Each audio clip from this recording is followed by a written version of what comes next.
when you have Krishna present to guide you through the Gita, all you need to do is follow him.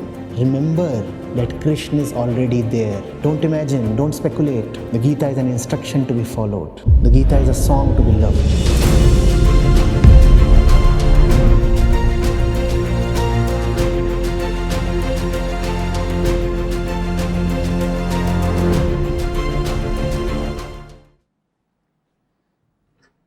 Namaste Acharya ji. I'm Milind and I'm from second year CSE from IIIT-Bhubaneswar. My question is based on expectations, basically. I expect a lot from myself on the basis of academics also and in personal life also. I set targets for myself, but at the end of the day, I am unable to fulfill them. I think I'll do this much of stuff, this much of academic stuff, or this much of coding stuff, but somewhere or the other, I'm lagging in something. And at the end of the day, I feel very low. The same thing happens with people also. Like, I kind of believe in making more friends, but how to know that those persons are worth my time? Those people are worth my time, because I over expect from people also, from friends also, and at the end of the day, I feel very low and lonely, very sad and depressed at the end of the day. What can be the solution to this problem? You'll need to rephrase your question. You began by saying that you have a lot of expectations from yourself that you are unable to fulfill. And then you started talking of your friends and such things. So, with a little more clarity, can you rephrase? I was trying to say, Acharya, that while I'm studying, or now I'm in second year, so I have to manage a lot of stuff.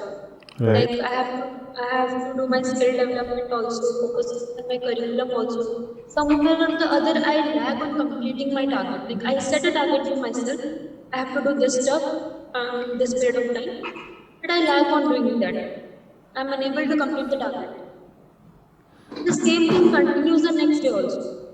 I feel, I regret about not being completing the task, but the same thing repeats next day. And I am unable to know what is the problem or to find out a proper solution. That is a part of the question, and the other part, this thing continues with people also. I tend to over expect more from my friends also. I make friends and I expect a lot from them, but in return, I'm not able to rely on them, trust on them. Okay. Then you are just being unrealistic, are you not? We are all the little opinion we have of ourselves. It is called the ego. Ego does not necessarily mean pride or vanity. Ego means what you think of yourself. Ego means the image you carry of yourself. Right? And the image is a false one. We do not know the fact of our existence. We do not know who we really are. We do not know who we really are, therefore we also do not know who the others are. Hence the two parts of your question are actually one. Just as you do not know who you are and what your actual capacity is, remaining who you are, what your actual capacity is. Similarly, you do not know how much to expect from your friends. Let's say I have some problem in my eyes. I stand in front of the mirror and I cannot see myself properly. Next, I look at my friends. Will I be able to see them properly? Right. The same eye that cannot observe itself rightly obviously fails to know the world rightly. Correct? Yes. Now, why do we not know ourselves rightly? Now, this may get a little deeper, so pay attention. You see, we somewhere remember what our real potentiality is. Something within cries out loudly that we are not born to live and die like insects. Vedanta says infinity is your nature. Your nature, to simplify, is bigger than what you can ever imagine about yourself. And because it is nature, it is there within you. It is not something taught to you. It is not a doctrine. It's not an ideology. It's nature. Nature means something innate, something inside. And your nature is large, to put it mildly. Large, very large. Now your nature is large, but your fact is of smallness. Potentiality is huge, but reality is minuscule, tiny, bounded, very limited. The ego makes the mistake of conflating your reality with your potentiality. The ego says, I have been told, or rather, I feel that I am infinite. So I'll declare that I, remaining as I am infinite. Now, here there is a problem. It is true that infinity is your nature and you are immensely powerful. That is true. And it is also true that right now you have somehow chosen to be very little and very incapable. The first one we call as the truth. The second one we call as the fact of your current existence. But when you combine these two, then you have a massive problem. What do you get when you combine these two? You say then, remaining the little one that I am still capable of performing miracles. I am still capable of massive accomplishments. Now that is not going to happen. And that is what the ego does not want to understand. Yes, potentially you are wonderful, but currently you are miserable.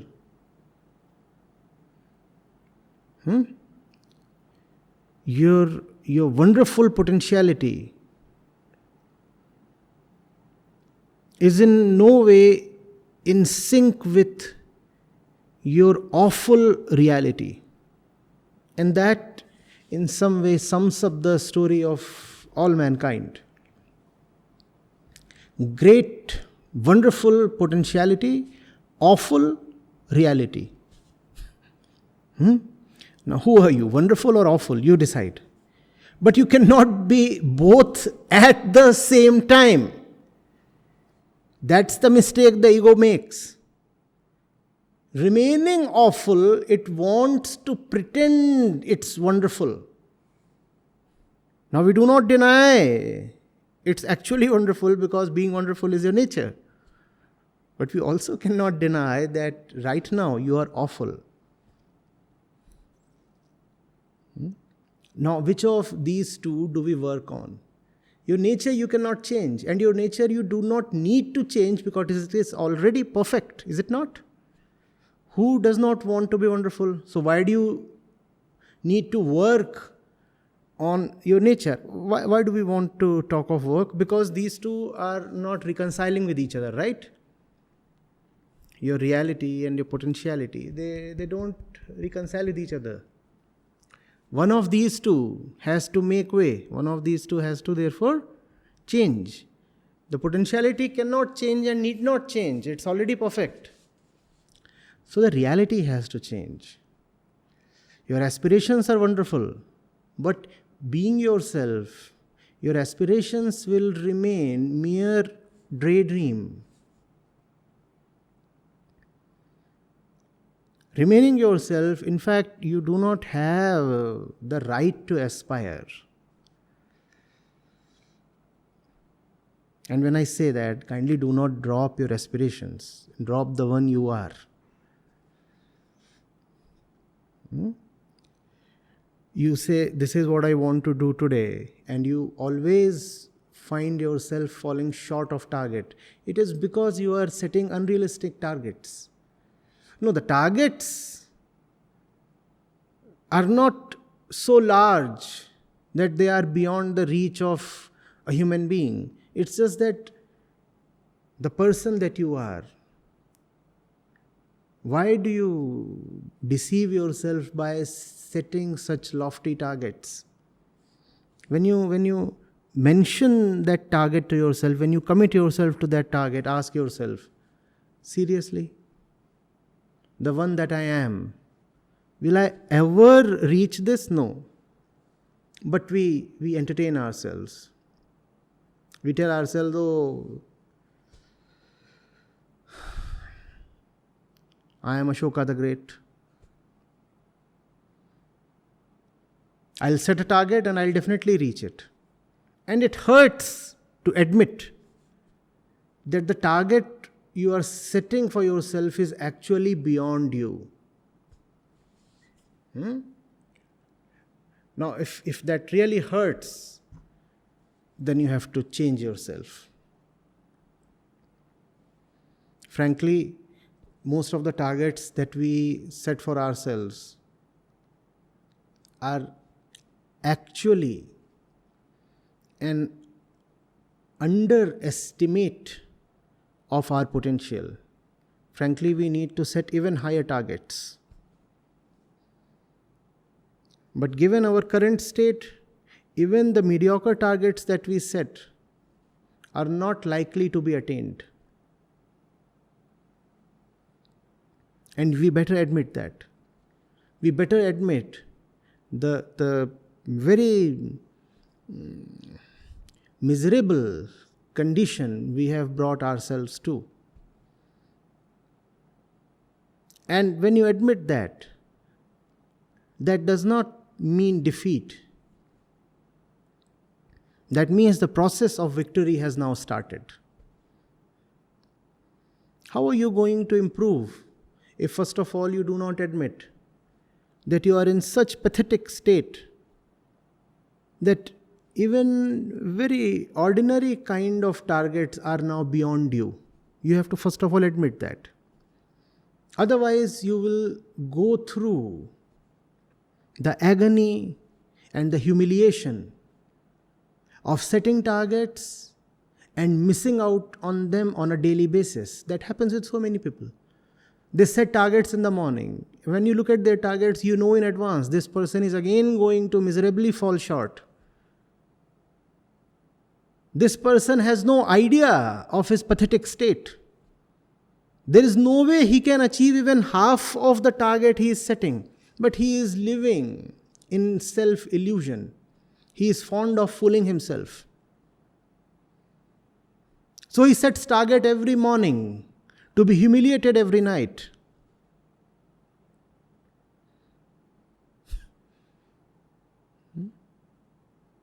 Same thing applies to the choice of relationships. When you know that the chooser herself is a bit tipsy, off-center, why invest so much in the choice? Why take your friends so seriously when the one who chose the friendship is herself not in the right state?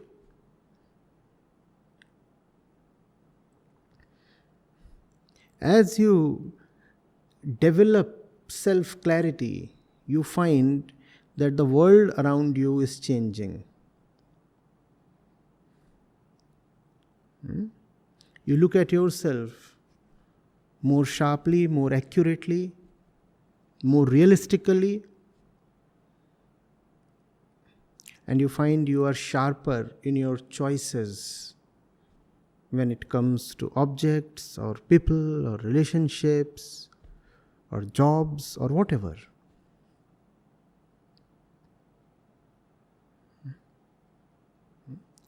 You have to begin a process of serious self-improvement. And that's a very old thing, and only old-fashioned ways work.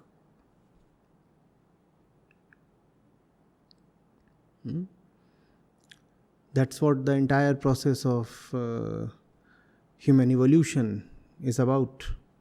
Self-improvement. We have been trying that since ancient times, and the attempt continues. No? What is it that belittles us? If our potentiality is great, why do we live such petty lives? That question has to be asked. When you ask that question, you will come to a few words that denote the problem: greed, fear, attachment, illusion, lust. And you will come to a few words that point at the solution: discipline, discretion, right company, thoughtfulness, right literature, right livelihood.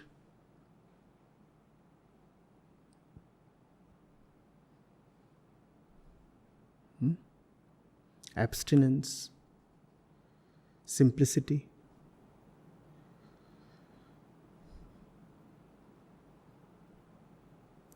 Now, these are all, as we said, very old-fashioned words. However, only these work. If these words sound old, remember that the self we are talking of, the ego we are talking of, is equally old. So it's not as if we are modern and the methods are antiquated. The times have changed, the ego has not. The ego is still ancient, and hence these ancient methods are going to work. In fact, only they are going to work.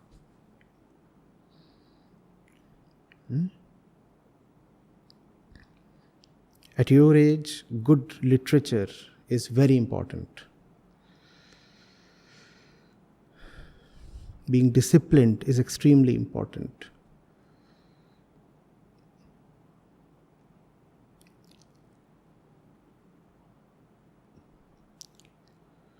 Discretion, reflection, aloneness, fearlessness, these have to be valued.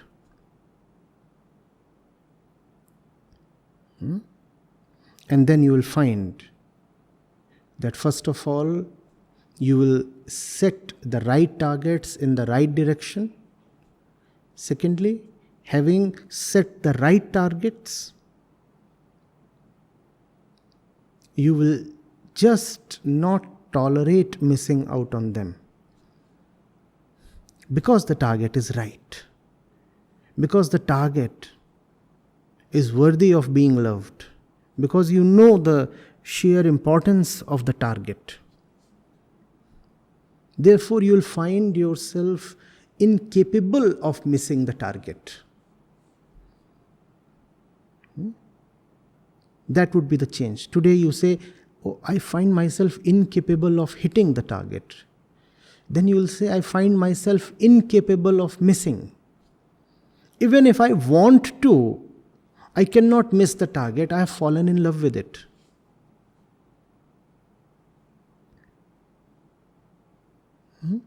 But you cannot fall in love with anything random, right? First of all, you need to have the vision, the sharpness, the discretion to know the grain from the chaff, to really figure out what is it worth doing, pursuing in life. And once you are clear about it, you will be unstoppable.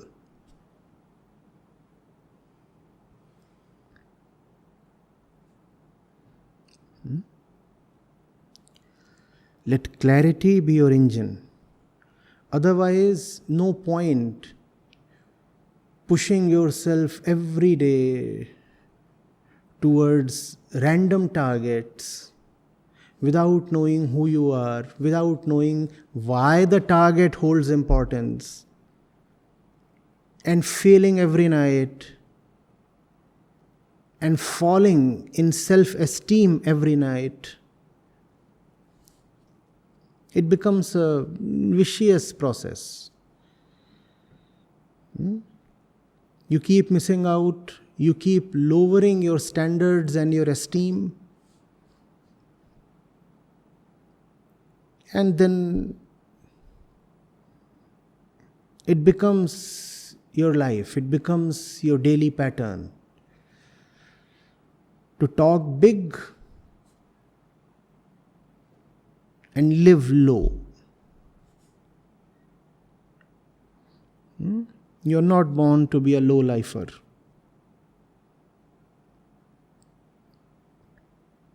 Remember that. By the dint of your birth, you are entitled to attain the highest. Don't let these daily defeats become your habit.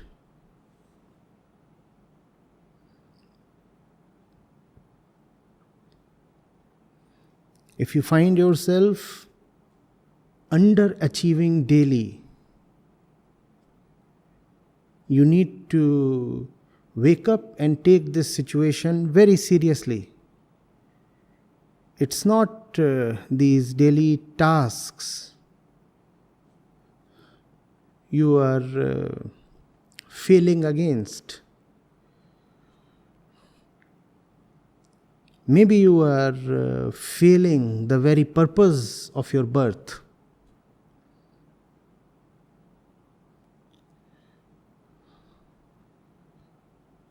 The disease is severe, and you must recognize the symptoms.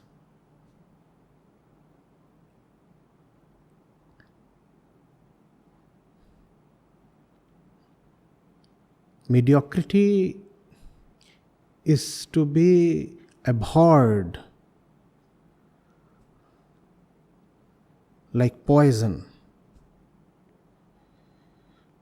Excellence has to be a way of life. Otherwise, are you living at all?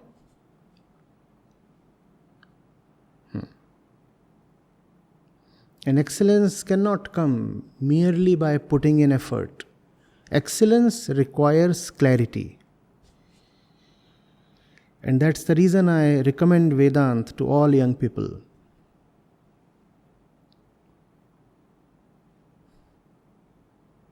Merely slogging takes a human being nowhere.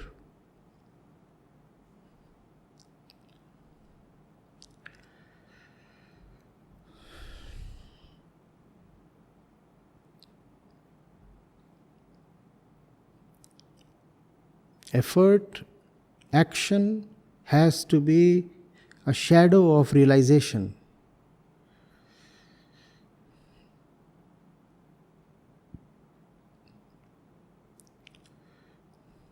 Right? Be determined to achieve your potential and pay the price it demands.